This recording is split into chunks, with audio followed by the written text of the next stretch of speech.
అనేక దేశాల్లో అనేక ప్రాంతాల్లో క్యారల్స్ కానీ దేవుళ్ళ గురించి ఇతరులకు చెప్పడం కానీ ఆయన పుట్టుకను మరి ఇతరులకు చెప్పడం కానీ ఇలాగూ ఈ నెలంతా కూడా ఏం జరుపుకుంటామంటే క్రిస్మస్ జరుపుకుంటా ఉంటాం. హల్లెలూయా.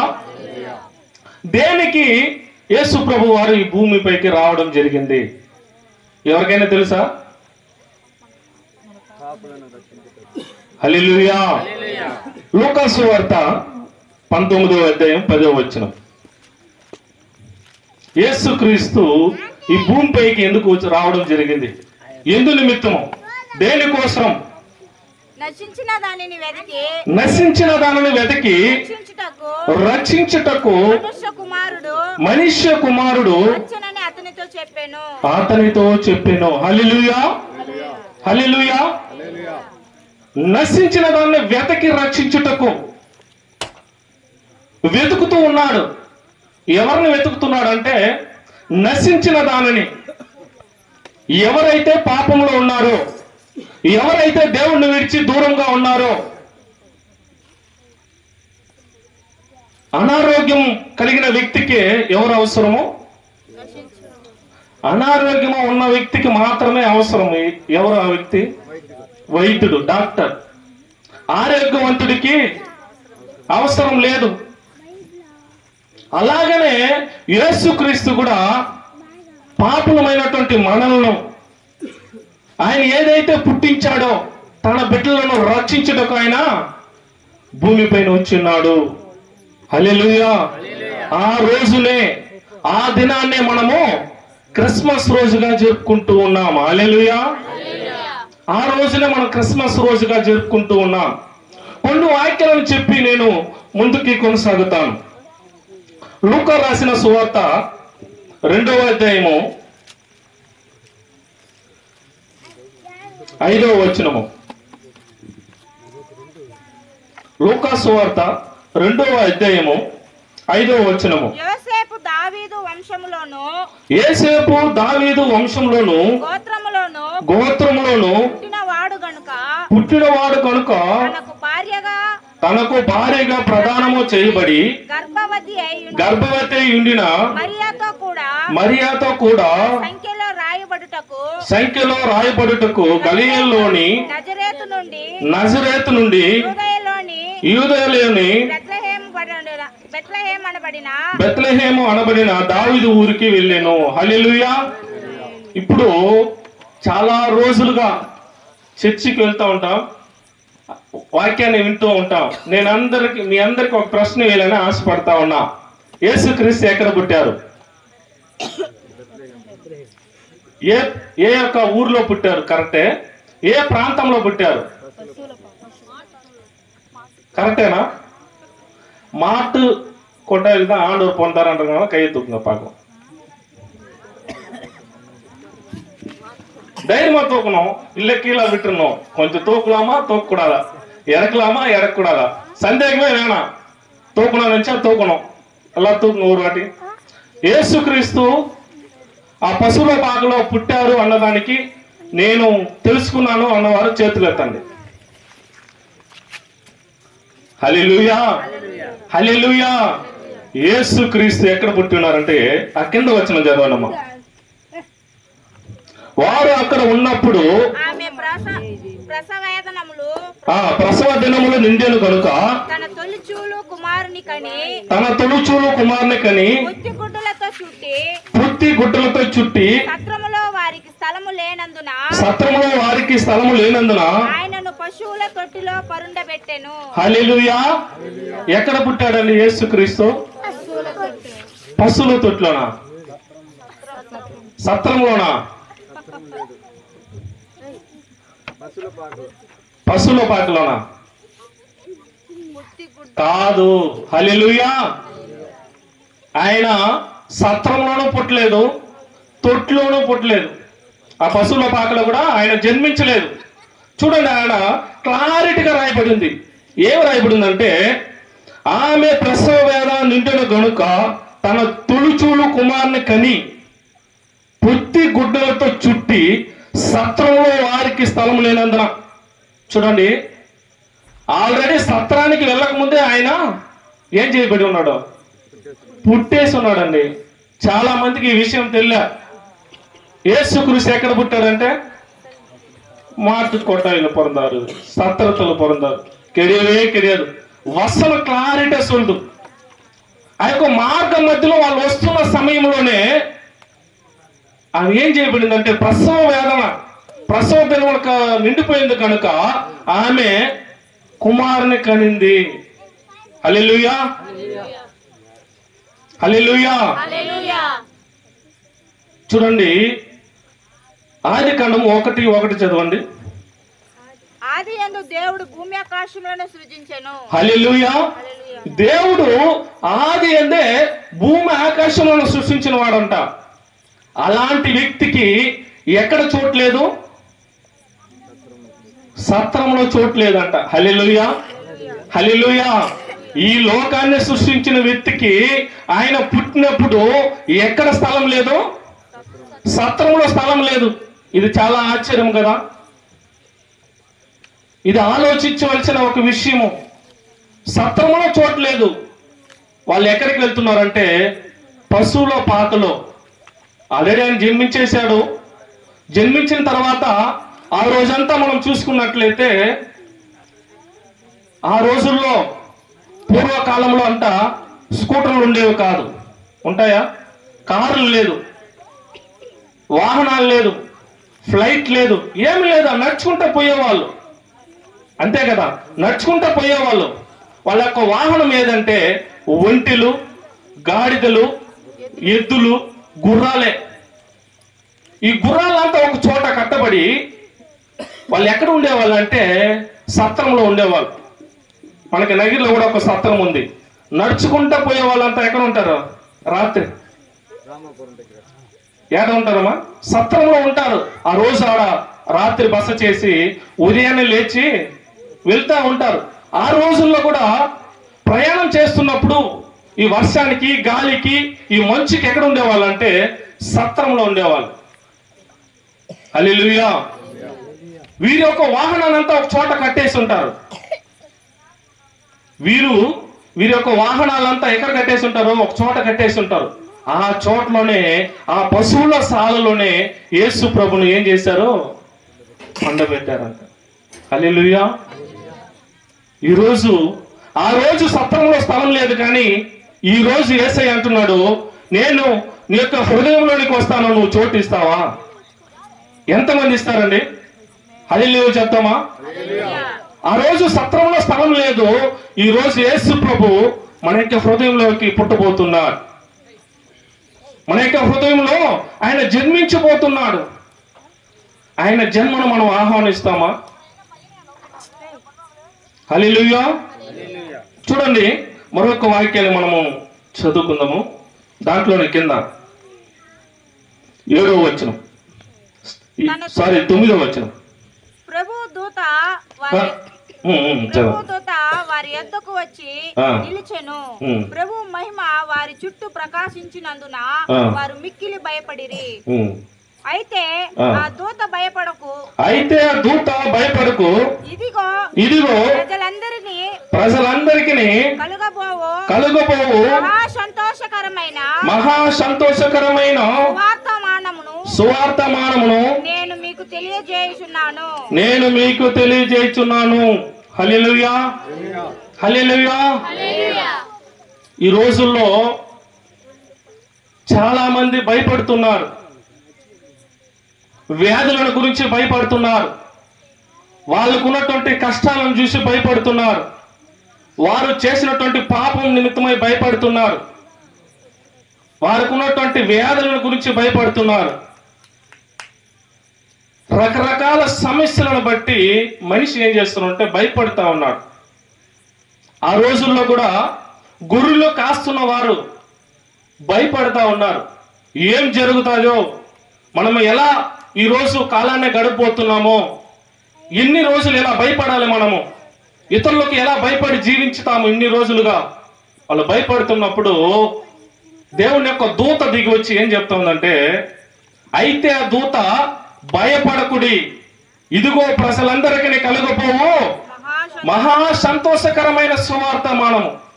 మనందరికీ యేసు ప్రభు పుట్టింది సంతోషకరమా దుఃఖకరమా? బిగ్గరగా చెప్పాలి, యేసు ప్రభుకి వినిపించాలి. హల్లెలూయా. ఆ యొక్క సంతోషకరమైన ఆ యొక్క వాక్యాన్ని మన యొక్క హృదయంలో ఉంచుకోవడం కాదు, ఇతరులకు కూడా ఏం చేయాలండి? తెలియపరచాలి. ఆ రోజు గురుల కాపర్లకి ఎలాగైతే దేవదూత వచ్చి మీరు భయపడకుడి, ప్రజలందరికీ కలగబోవు ఒక సంతోషకరమైన సువార్తమానము, దావీదు పట్టణమందు నేడు రక్షకుడు మీ కొరకై పుట్టి ఉన్నాడు ఎలాగైతే చెప్పారో, ఈరోజు మనందరిపైన ఆ బాధ్యత ఉంది. హల్లెలూయా. ఆ రోజు ఆయన పుట్టాడు, ఈ రోజు మనకు ఒక పని అప్పగించి ఉన్నాడు. అది ఏరా అంటే, ఈ రోజు మన కంటి ముందరగా ఎంతమంది అయితే నశించిపోతున్నారో వారిని మనము ఏం చేయాలి? లేవనెత్తాలి, వెతికి రక్షించాలంట. హల్లెలూయా. ఒక వ్యక్తి బైక్ లో వెళ్తున్నాడు అనుకో, స్టాండ్ తీయలేదు అనుకో, మనం ఏం చెప్తాము? ఎందుకు చెప్తాము? పడిపోతాడు, పడిపోతే గాయాలు తగులుతుంది, లేకపోతే ప్రమాదవశాత్తు ఆయన మరణిస్తే అయ్యో మనకి తెలిసి కూడా ఇతనికి మనం ఏం చేయలేదు, చెప్పలేదే. మన యొక్క హృదయము మనల్ని ఎలా ఉంటుందంటే ప్రేరేపిస్తూ ఉంటుంది. హల్లెలూయా. ఉదయం కూడా నేను చర్చికి వెళ్తున్నాను, ఒక వ్యక్తి ఫుల్లుగా తాగేస్తున్నాడు, తాగేసి తలంతా రక్తం, ఈ అడవి కంటికి రూట్లో ఫుల్లుగా తలంతా పెట్టిపోతా ఉంది. ఆయన పడిపోయినందు కూడా ఆయనకి తెలియ, ఏదో మాట్లాడుతూ ఉన్నాడు. చూడండి, నాకు బాధ అనిపించింది. అయ్యా, ఇలాంటి వారికి నేను శక్తిని చెప్పాలయ్యా. ఇలాంటి వారిని మనము ఏం చేయాలంటే రక్షణలో తీసుకుని రావాలి, వాళ్ళని రక్షించాలి. నీ పైన నా పైన భారం ఉంది. ఈ భారాన్ని నువ్వు నేను ఎప్పుడైతే తీసుకుంటామో ఆ రోజే మనకి నిజమైన క్రిస్మస్. హల్లెలూయా. ఎప్పుడైతే మనము ఆ యొక్క రక్షణను, ఆ యొక్క భారాన్ని మన పైన ఉంచుకొని ఇతరులకు ఎప్పుడైతే చెప్తామో అదే నిజమైన క్రిస్మస్. హల్లెలూయా. మీరందరూ కూడా క్రిస్మస్ ఏ రోజు జరుపుకుంటారు? 25వ తారీఖు యేసు ప్రభు పుట్టారా? పుట్టారా?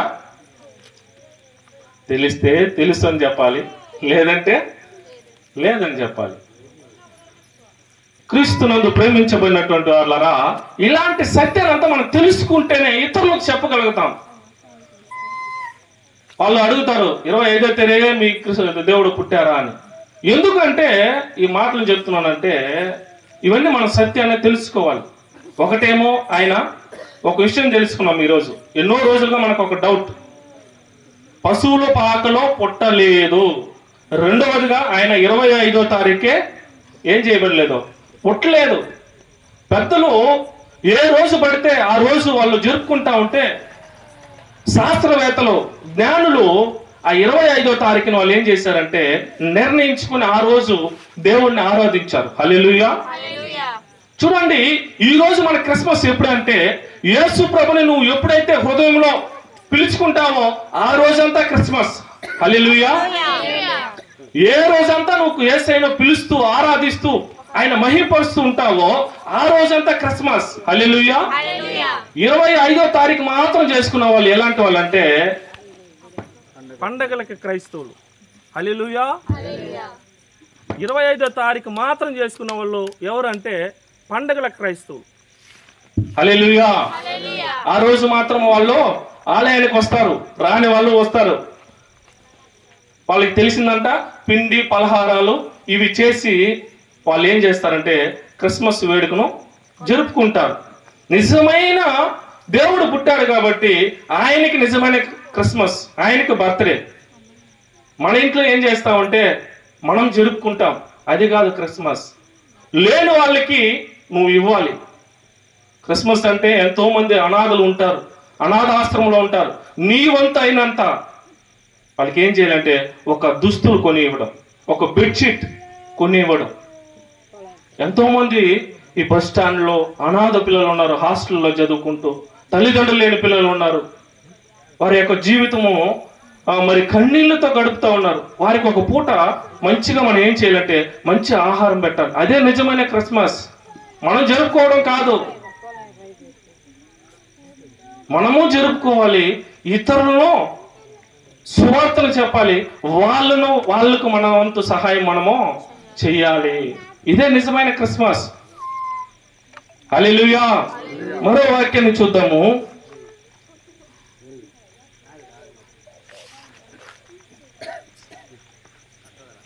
పద్నాలుగో వచనం చదవండి. దాంట్లోనే 14.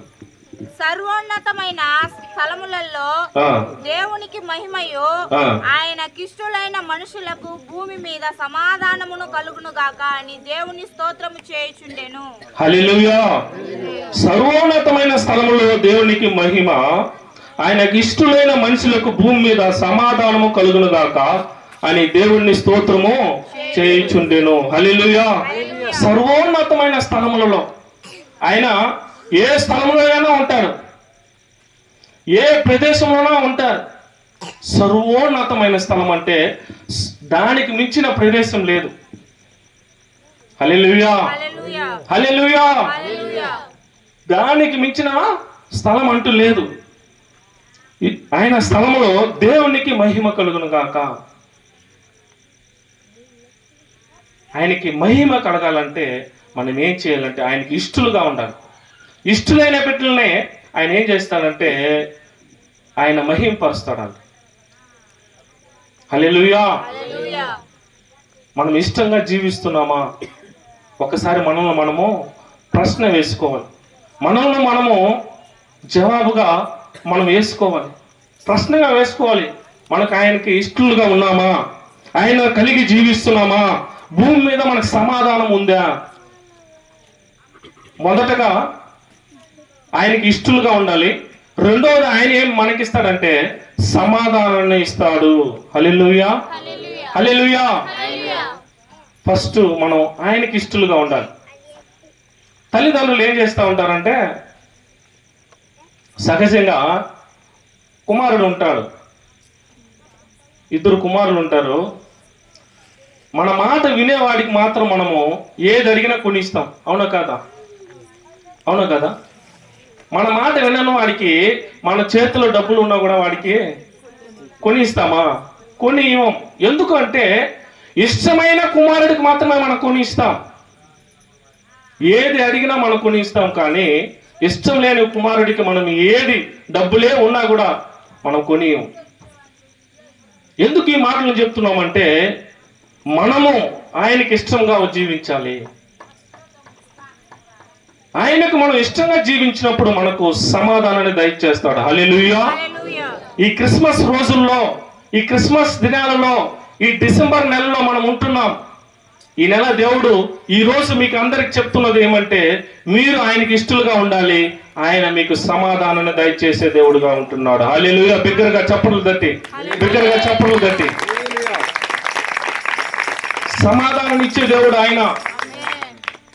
రాజులు ఇవ్వలేరు, మంత్రులు ఇవ్వలేరు, మీకు ఎమ్మెల్యేలు ఎవరు ఇవ్వలేరు, బంధువులు, మిత్రులు, అన్న, తమ్ముడు ఎవరు ఇవ్వలేరు సమాధానాన్ని. ఏ అంగిట్లో అమ్మబడరు.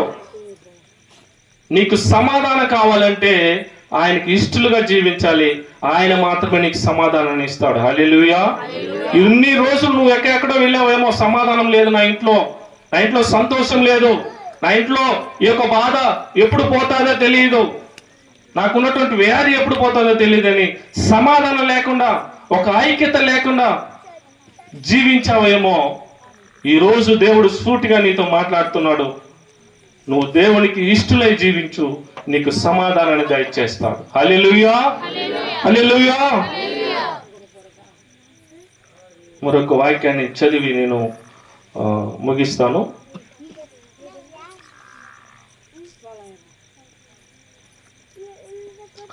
రెండవ కొరింథీయులు 8వ అధ్యాయము 9వ వచనం.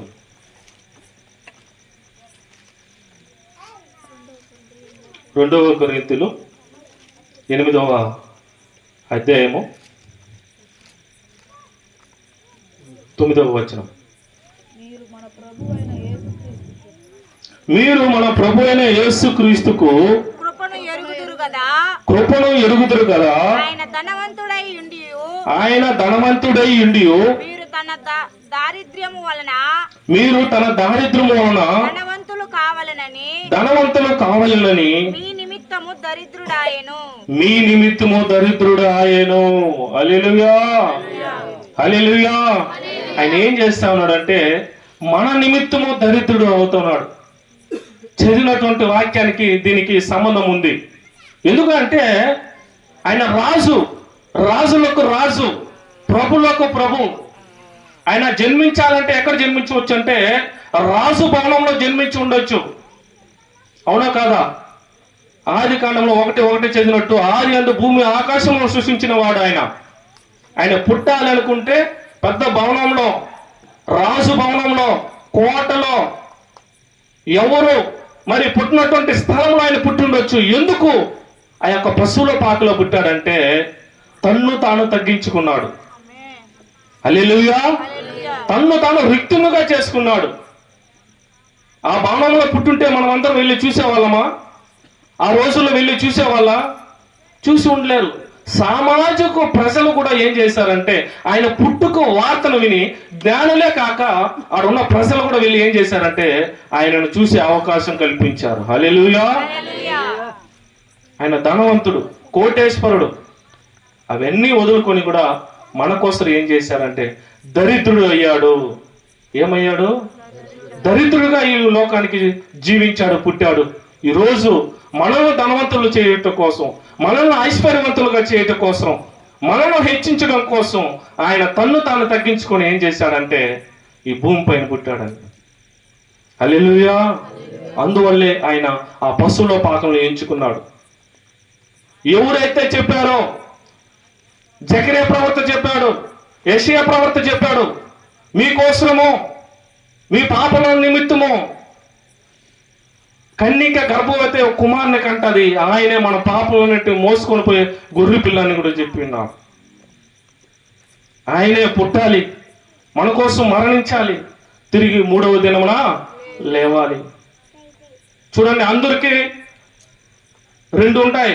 ఒకటి పుట్టినరోజు, ఒకటి మరణించిన రోజు. కానీ యేసు ప్రభువుకు వారికి మాత్రమే 3 ఉన్నాయి. ఏది? పుట్టింది, మరణించింది, తిరిగి పునరుద్ధానుడు లేచాడు. హల్లెలూయా. చూడండి, ఇలాంటి వ్యక్తిని మనం ఆరాధిస్తున్నప్పుడు ఆయనకి ఇష్టలై మనం జీవించాలి. ఆయన ఎలాగైతే తగ్గించుకొని జీవించాడో నీవు నేను కూడా ఇంట్లో కావచ్చు, సమాజంలో కావచ్చు, అధికారులు కావచ్చు, తల్లిదండ్రులు కావచ్చు, నిన్ను నన్ను నువ్వు నేను తగ్గించుకొని జీవిస్తే ఆయన మనల్ని హెచ్చించేవాడుగా ఉంటున్నాడు. హల్లెలూయా. ఆయన మనల్ని హెచ్చించేవాడుగా ఉంటున్నాడు. అలాంటి హెచ్చించే దేవుణ్ణి మనం ఆరాధిస్తున్నప్పుడు నిజమైన క్రిస్మస్ జరుపుకోవాలంటే ఇతరులకు ఇవ్వాలి, ఇతరులకు చెప్పాలి. వాళ్ళు కూడా మనతో పాటు పరలోక రాజ్యంకు రావాలి. కాబట్టి నువ్వు నేను కూడా ఈ యొక్క క్రిస్మస్ సందర్భంలో ఉంటున్నాం. కాబట్టి నువ్వు నేను ఏం చేయాలి? ఈరోజు నువ్వు కూడా ఎవరిని వెతకాలి? ఒకే లైన్ చెప్తే నేను ముగించేస్తాను. ఈరోజు నువ్వు నేను కూడా యేసు ప్రభు ఎవరినైతే వెతుక్కుంటా వచ్చారో మనం కూడా వెతకాలి. ఎవరిని? Very good. నశించిన దాన్ని మనం కూడా వెతకాలి. ఇదే నిజమైన క్రిస్మస్. ఇదే ఆయన పుట్టుకకు ఒక ఆనవాలు. ఈరోజు ఎంతమంది అయితే నశించిపోతున్నారో మనం వెతకాలి. వెతికినప్పుడు దేవుడు మనల్ని బట్టి సంతోషిస్తాడు. ఆ రోజు బెత్లెహేములో పుట్టిన దేవుడు ఈ రోజు మన యొక్క హృదయంలో పుడతాడు. మన హృదయంలో మీరు ఎంతమంది అయితే ఆహ్వానిస్తున్నారో ఆయన మీ హృదయంలోకి రావడానికి సిద్ధంగా ఉన్నాడని ఈ యొక్క సందర్భంలో తెలియజేసుకుంటూ ఆ యొక్క చిన్న వాక్యాన్ని కూడా నేను ముగించుకుంటూ సెలవు తీసుకుంటూ ఉన్నా. హల్లెలూయా. ఇలాంటి చక్కని అవకాశాన్ని ఇచ్చినటువంటి ఫాస్టులు గారికి, మరి పెద్దలందరికీ కూడా, మీ అందరికి కూడా ఎంతసేపు చాలా చక్కగా కూర్చొని విన్నారు. మీ అందరికి కూడా నా హృదయపూర్వక కృతజ్ఞతాస్తుతులు కూడా తెలియజేస్తా ఉన్నా. హల్లెలూయా. హల్లెలూయా.